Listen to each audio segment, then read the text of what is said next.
ஒரு நல்ல மனுஷன் நல்லா வாழ்ந்துட்டு இருக்கிற சமயத்துல சடனா அவன் ஃபேமிலிக்கு ஒரு பெரிய பிரச்சனை வந்து ஒரு 5-6 பேர் சேர்ந்து அவன் ஃபேமிலியே அழிக்க நினைச்சு தாக்குறாங்கன்னு வச்சுக்கோங்க. அப்போ அந்த நார்மலா இருக்கிறவன் சடனா சேஞ்ச் ஆகி அங்க இருக்கிற எல்லாரையும் நாக் அவுட் பண்ணிடுவான். அதே மாதிரி ஒரு அம்மா தன்னுடைய குழந்தையோட எங்கேயோ வெளியே போயிட்டு இருக்கிறாங்க. அந்த சமயத்துல அந்த குழந்தை கார்ல மாட்டிக்குது. அப்போ அவங்க அம்மா அந்த காரையே கையால தூக்கிடுவாங்க. இதெல்லாம் நம்ம ரியல் லைஃப்லயே நடந்திருக்கோம். ஒரு சில இடங்கள்ல நம்ம பார்த்திருப்போம். ஒரு நார்மலான ஆளு சடனா சேஞ்ச் ஆகுறான் பாத்தீங்களா, அந்த சேஞ்சுக்கு பேரு தான் ஆல்டர் ஈகோ. எங்க நம்ம நெருங்கியவர்களுக்கு எதனா ஆகிடுமோ அப்படிங்கிற ஒரு பயத்துல அவங்களுடைய ஈவில் ஃபேஸ் வந்து வெளியே வரும். இந்த ஒரு ஆல்டர் ஈகோ நம்ம இந்திரஜித்துக்கும் நடந்திருக்குன்னு சொன்னா நீங்க நம்புவீங்களா? எஸ், இன்னைக்கு இந்திரஜித் ஆல்டர் ஈகோ பத்தி தான் பார்க்க போறோம். சரி வாங்க வீடியோக்குள்ள போலாம். Welcome to Team eagle.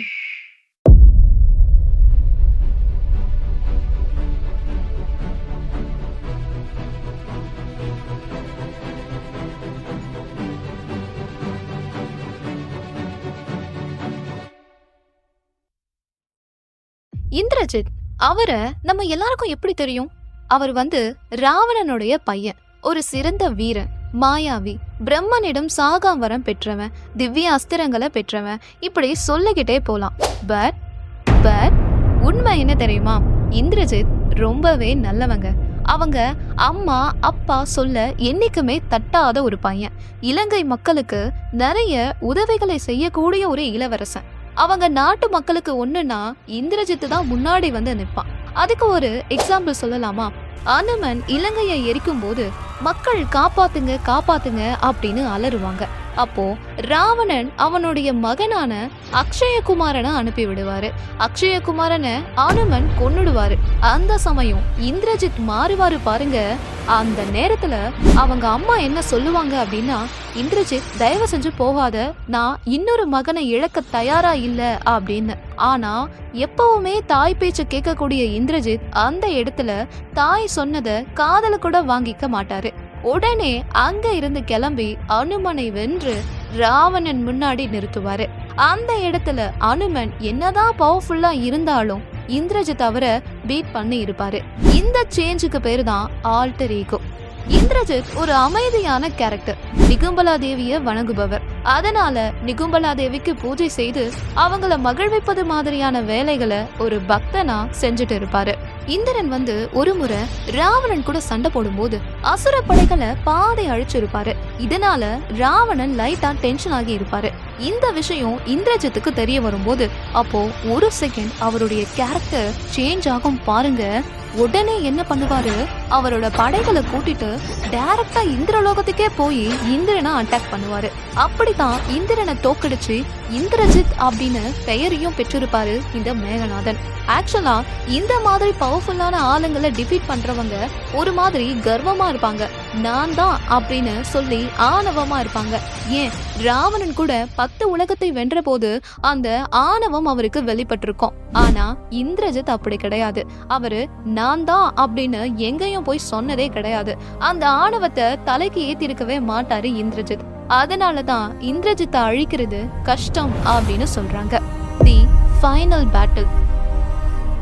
ராமருக்கும் ராவணனுக்கும் நடுவுல சண்டை நடக்கும் போது கும்பகர்ணனை அழிச்சிருப்பாரு ராமர்.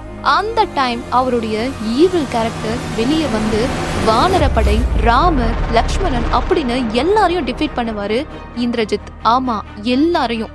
அந்த டைம் அனுமன் மட்டும் ராமர் லக்ஷ்மணனை காப்பாத்தல அப்படின்னா அன்னைக்கே போர் முடிஞ்சிருக்கும். அவரை பொறுத்த வரைக்கும் மேகநாதனா இருந்தா அவர் அழிக்க ஒரு கூட்டம் போதும். ஆனா இந்திரஜித்தா இருந்தா அவர் அழிக்க ஒரு பெரிய படையே வந்தாலும் ஒன்னும் பண்ண முடியாது. இந்திரஜித்தை பொறுத்த வரைக்கும் அவர் தந்தையான ராவணனுக்கு ஒரு பிரச்சனைனா உடனே ட்ரிகர் ஆகிடுவாரு. எந்த எல்லைக்கும் போவாரு. அப்போ நியாயம் அதர்மெல்லாம் பார்க்க மாட்டாரு. குறி வச்சா எற விழணும் அப்படின்னு சண்டை போடுவாரு. இந்திரஜித்தோட பாயிண்ட் ஆஃப் வியூல பாத்தீங்கன்னா அவர் உண்மையாவே நல்லவர் தான். ஆனா அவர் தந்தை மீது அவர் கொண்ட அளவற்ற பாசமும் மரியாதையும் தான் அவருடைய ஈவில் ஃபேஸ் வெளிப்படுறதுக்கு முக்கியமான காரணம்னு சொல்லலாம். ஸ்ரீராமர் தந்தை சொல்மிக்க மந்திரமில்லை என்பதை நிரூபிக்கும் வகையில அவருடைய தந்தையான தசரத சக்கரவர்த்தி சொன்னாருங்கிற ஒரு வார்த்தைக்காக 14 வருஷம் தவ வாழ்வை மேற்கொண்டிருப்பாரு. அப்போ ராமர் எப்படி அவருடைய தந்தைக்கு ஒரு நல்ல மகனா அவருடைய தந்தை சொல்லுக்கு மதிப்பளித்தாரோ, அதே மாதிரி இந்திரஜித் தனது தந்தையான ராவணன் செய்வது தவறுன்னு தெரிந்தும் கூட ராவணனுக்காக போர்க்களத்துல நின்னு இருப்பாரு இந்திரஜித். அதுவும் சாதாரணமான போரா அவரு பண்ணாரு. 1000 குதிரைகளை பூட்டிய பிரம்மாண்ட ரதத்துல ஒரு நாளைக்கு பல லட்சம் வானர வீரர்களை அந்த போர்க்களத்துல கொண்டு இருப்பாரு இந்திரஜித். யாருக்காக? அவருடைய தந்தை ராவணனுக்காக. உலகத்துல யாராலையுமே அழிக்க முடியாத, யாராலையுமே தோற்கடிக்க முடியாத வீரர்களான ராமர், லக்ஷ்மணன், அனுமன் இவர்களையே இந்திரஜித் தோற்கடித்து காட்டியிருப்பாரு அந்த போர்க்களத்துல.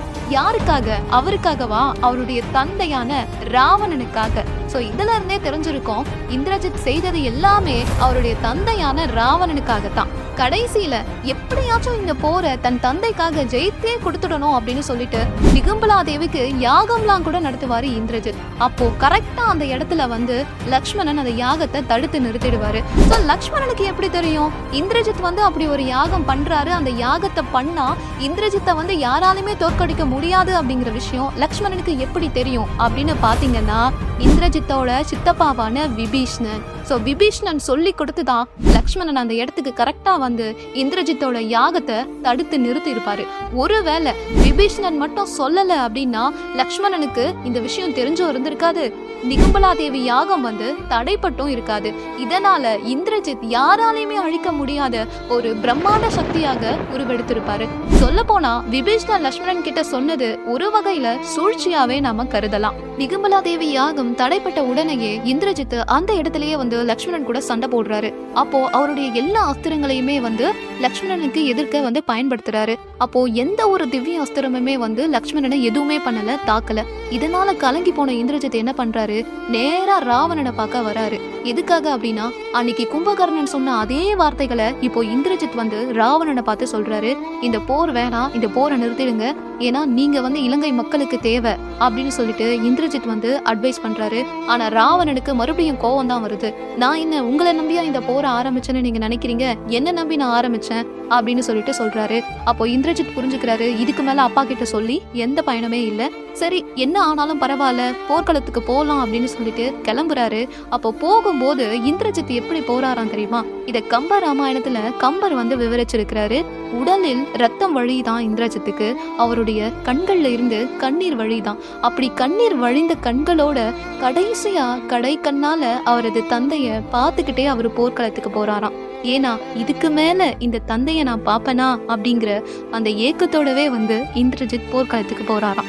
அப்படி இந்திரஜித் போர்க்களத்துக்கு போகும்போது இலங்கை மக்கள் எல்லாரும் திரண்டு அதுல பாதி பேர் அழுதுகிட்டே அவங்களுடைய இளவரசனை வாழ்த்தி அனுப்புறாங்களாம். இலங்கை மக்களே போர்க்களத்துக்கு வந்துட்டாங்களாம் இந்திரஜித் போரிடுறத பாக்குறதுக்காக. இந்திரஜித் பிறந்த போது நவ கிரகங்களையும் கட்டுப்பாட்டுல வைத்து என் பிள்ளை பிறக்கக்கூடிய அந்த நேரமானது நல்ல நேரத்துல இருக்கணும்னு ஆசைப்பட்டு இந்திரஜித்தை பிறக்க வச்சிருப்பாரு ராவணன். அப்படி இந்திரஜித் பிறந்த போது இடியும் மின்னலும் தாக்க இந்த இயற்கை எல்லாம் அறிவுறுத்தியதான், ஏதோ ஒரு மிகச்சிறந்த மாவீரன் இந்த உலகத்தில் அவதரித்து விட்டான் அப்படின்னு சொல்லிட்டு.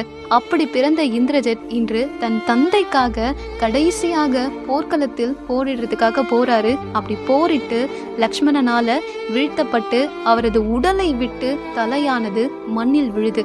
அப்படி இந்திரஜித் போர்க்களத்தில் இறந்த போது அவரது தலையானது மண்ணில் விழுந்த போது முதல்ல கலங்கி போனது யார் தெரியுமா? லக்ஷ்மணன் தான். சோ இந்திரஜித் ஒரு விஷயத்த நமக்கு என்ன தெரியுமா உணர்த்துறாரு?